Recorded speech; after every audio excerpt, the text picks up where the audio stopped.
Fighting games have had a great resurgence during this generation.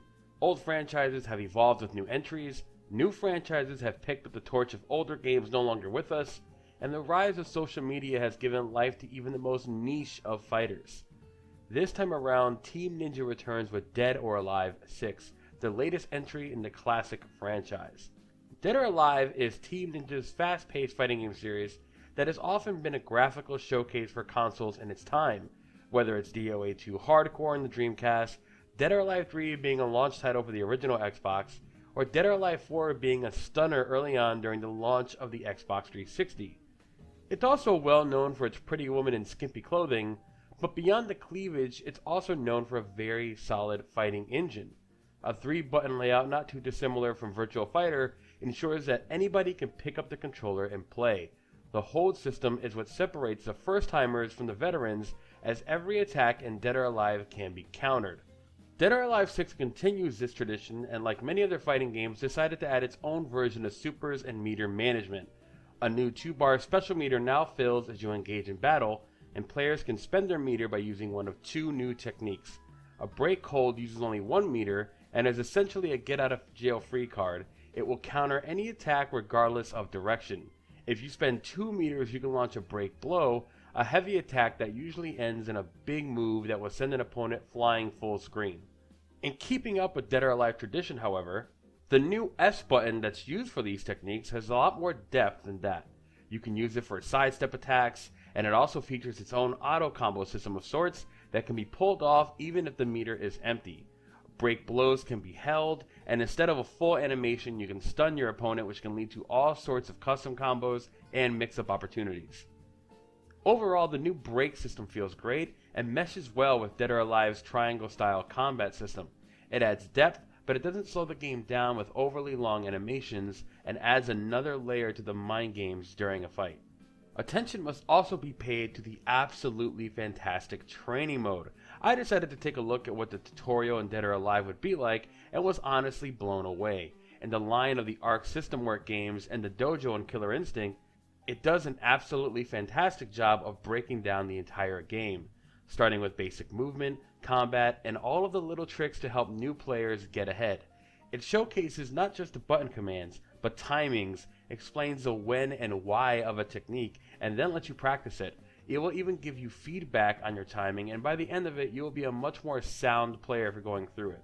Command training and combo challenges also return from previous entries, and are always a great way to sample a character's move list before you hop online. Rounding out the single player offerings are the return of story mode and a brand new quest mode. Quest mode is new to Dead or Alive, and it's one of the best ways of unlocking costumes. I saw some compare it to Mission Master mode in Soul Calibur, but in practice it reminded me of the challenge mode in Mortal Kombat 9. When you start the mode, newcomer Nico will greet you and then present you with over 150 challenges.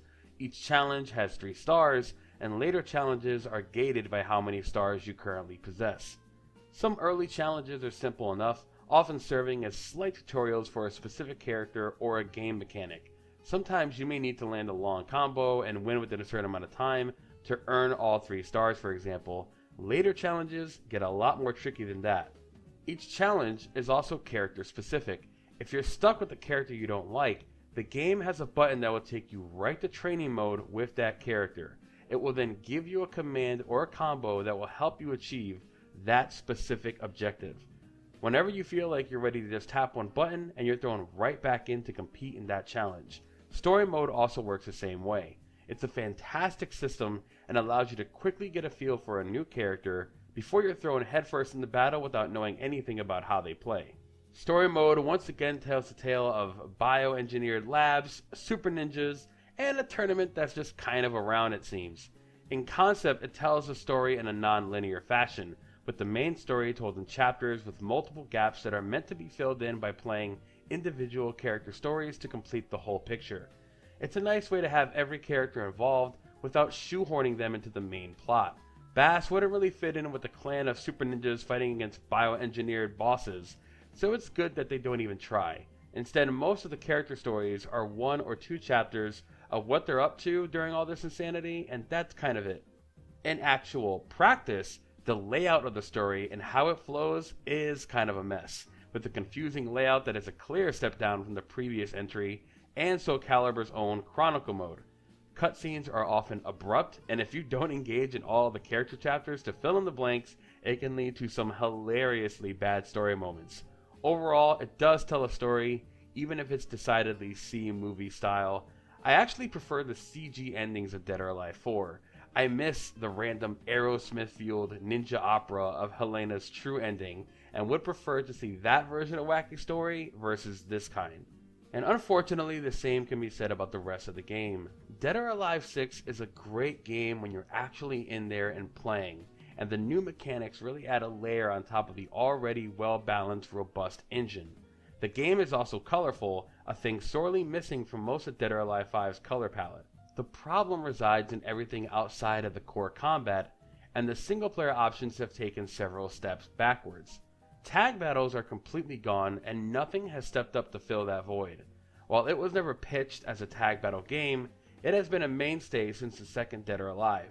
Now, I am not against shedding legacy modes and content, but at least give us something new and exciting to play around with. Instead, they replaced it with nothing. It's going to be missed, as it was a great mode to hop in and play with your friends. Arcade mode returns as well, but it's a very minimum effort affair. Pick a fighter, fight to a difficulty setting, and after 8 fights you get a score, and that's about it. No character specific endings, CG, art, nothing. And the new costume unlocking system doesn't give players a reason to play this mode either. Time Attack follows a similar fate. Survival comes back, but despite having 2 arena stages, only one of them is currently selectable. It also feels overly easy, usually taking up to 20 to 25 opponents to get tough, even on the harder settings.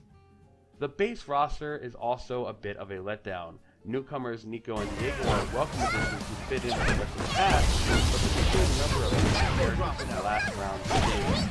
Now, I totally understand I'm comparing the launch of a new game compared to multiple years of expansion, new versions, and DLC, but it doesn't help it make up for the lost fighters. These excellent virtual fighter characters who I know probably can't come back, Momichi, Rachel, and others. Graphically, while it's a big step up from 5, this release are still entirely forgettable outside of a couple. They're nowhere near as impressive as large, expansive stages as the earlier Dead or Alive games. Some levels and lighting conditions can really pop, while the same fighters on a different stage can look like they're doing right for now. Fans of the classic games, however, will be pleased by the inclusion of tons of classic Dead or Alive games. Almost all of the great songs from every Dead or Alive game is present, and you can lock them menu music. Now, originally, when I was writing this review, Dead or Alive had implemented a costume unlock method that was slightly broken. Instead of playing a character, beating a mode, getting a costume for a character, you would play one of the modes, whether it was ranked online, story mode, arcade mode, survival, and then you would get parts. Now, these parts were for specific costumes, but for completely random characters. When I was reviewing this game, I put in well over 15 hours, and I had not unlocked a costume for Brad Wong, Hayabusa, or Bayman, who are my 3 favorite characters. I hadn't even unlocked parts for any costumes on those 3 characters. It was a huge step back from the previous Dead or Alive games, and really gutted the momentum and the replayability of Dead or Alive's excellent single-player content. You know, before, you had to play arcade mode to get a lot of costumes, then you might have to do time attack, then you got to go into survival and beat a certain score, or some tag mode. There was avenues to get costumes that were direct and clear, and it made playing all of the modes worthwhile. This new costume system was so poorly thought out that it killed replayability. Doing arcade mode in the hardest setting would net you 2 parts out of 1,000 for a character you didn't like. Now, that's why the art of reviewing games is getting so difficult, because as of March 4th, Koei Tecmo and Team Ninja have completely changed that around. Now, you still have to unlock parts, except the parts you gain have been multiplied by a large number, and now you get parts for the character you are playing. This is excellent, and while it's not as good as the previous system, it's a huge step up to launch the game with a suspect costume unlocking system on Friday, and by Monday after that weekend to implement a change, bodes well for the future of Dead or Alive 6, and it shows that they are listening and paying attention, and as a game that is going to live for a long time, that is the kind of thing you want to see from a developer. The other big knock against the game, however, and one that is much more complex to talk about, are the lack of online modes and content. At launch, all we get is a simple ranked online mode, and that's it. One rematch against a random opponent, and you're thrust back in the matchmaking to wait for another fight. The game was set to include a fully robust online lobby system, but 2 days before release, it got pushed to a more nebulous March timeframe. On one hand, I completely understand that things happen, and if a last-minute bug or problem surface, I feel for the team. On the other hand, it's 2019, and for a franchise that pioneered online lobbies, to not include any system whatsoever comparable is inexcusable. It's not just that the online lobbies are missing, non-ranked matches or friend invites are also gone. At launch, Dead or Alive 6 is a $60 fighting game that is selling a $90 season pass, which has no way for me to play with my friends online at all. No matter how I was trying to come at it or the angles you try to take, it stings, and despite the promise of its imminent return in a couple of weeks, it leaves a sour taste to the entire experience. The ranked matches themselves work well enough, and despite the PC and Xbox versions not allowing players to set search parameters for some odd reason, it plays fine. It doesn't feature rollback netcode, but the 20 or so matches I've had across all 3 platforms have never given me a problem, outside of one random 5-bar connection that was the laggiest thing I've ever seen. Dead or Alive 6 steps into the new generation with a refined combat system that is a blast to play. If I gained the ability to play it with friends over the internet, this score would be adjusted accordingly, and it'll probably push it to being over an 8. But as of right now, the lack of online modes and the questionable unlock system hurt the overall package. I still recommend it for fans of the series, but it doesn't quite shine at launch as bright as I hope it would. Like I said, I hope they make it better, and this weekend's changes are at least indicating they're willing to take the steps necessary. This review score would be different if online was implemented and functioning. So for those watching this during launch week, right now it's a 7.5. If online lobbies come in and they work well, then consider this score an 8.2. For now, this was my Rectify review of Dead or Alive 6, a 7.5 at launch as it currently stands. My name is Dave. I hope you guys enjoyed the review. Please like, comment, and let me know what you guys think about the game. Like I said, I still love playing it. I have a passion for Dead or Alive. And quick note aside, all the people who harp on the over-sexualized content of Dead or Alive and hold that against the game, that's complete bull. There's a lot of other fighting games with a lot of skimpy ladies in clothing, and the sexuality never gets brought up, especially not to harm the game's score. I think Dead or Alive 6 has actually toned it down considerably, and if you turn off the bounce, it's actually not really a factor. It honestly has never come up. I've never been embarrassed to play it, and I think that all the talk surrounding that aspect of the game is lazy and pandering. So I hope you guys enjoyed Dead or Alive. I hope you guys enjoyed this review, and I'll see all of you next time.